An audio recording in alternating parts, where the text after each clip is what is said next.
Hello everyone, আবার অনেক দিন পর তোমাদের সাথে শেয়ার করব what I it in a day. Plus আজকে সারাদিনটা আমি কিভাবে কাটালাম। আজকে আমাদের প্ল্যান ছিল মুভি দেখতে যাওয়ার। কি মুভি সেটা তো তোমরা জানতেই পারবে। তার আগে আমি চলে গেছিলাম একটু মিত্র ক্যাফেতে লাঞ্চ করতে, যেহেতু লাঞ্চ করে বেরোইনি। তারপর এই হচ্ছে মুভি তেরে ইশক মে। বইটা ফার্স্ট দিকে তো ভালো ছিল, কিন্তু লাস্ট দিকে একদম বাজে স্টোরি। তো তারপর ওখান থেকে ফিরেই খেয়ে নিলাম হচ্ছে কি যে মোমো, চিকেন মোমো, যেটা ডালনাপে আমি খাই সবসময়, খুব টেস্টি হয়।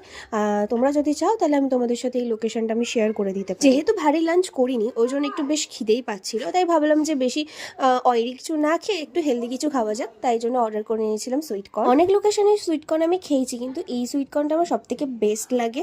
যেমন টেস্টি সেরকম কোয়ান্টিটিও দেয়।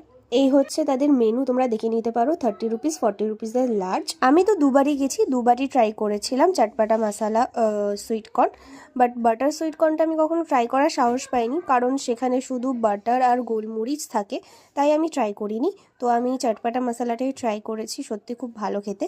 এতে মেয়োনিজও দেওয়া হয়, তোমরা যারা মেয়োনিজ পছন্দ করো না আমার মতো, সেটা স্কিপ করে নিতে পারো, কিন্তু একবার হলেও ট্রাই করো, বেশ ভালো খেতে। তারপর রাত্রিবেলা এসে ডিনার করে নিয়েছিলাম। দেখতেই পাচ্ছ এখানে রয়েছে কচুরি, আলুর দম, তারপর মা করেছিল একটুখানি চিকেন পকোড়া, তার সাথে আগের দিনের মোমো এনে রেখেছিলাম, কিন্তু খেতে ইচ্ছা করেনি, সেটাকেই মা একটু প্যানে ফ্রাই করে দিয়েছিল। তো এইভাবেই কাটলো আজকে আমার দিনটা। তো তোমরা জানিও কেমন লাগলো এই ভিডিওটা। দেখা হচ্ছে তোমাদের সাথে আবার নেক্সট ভিডিওতে, ততক্ষণের জন্য টাটা।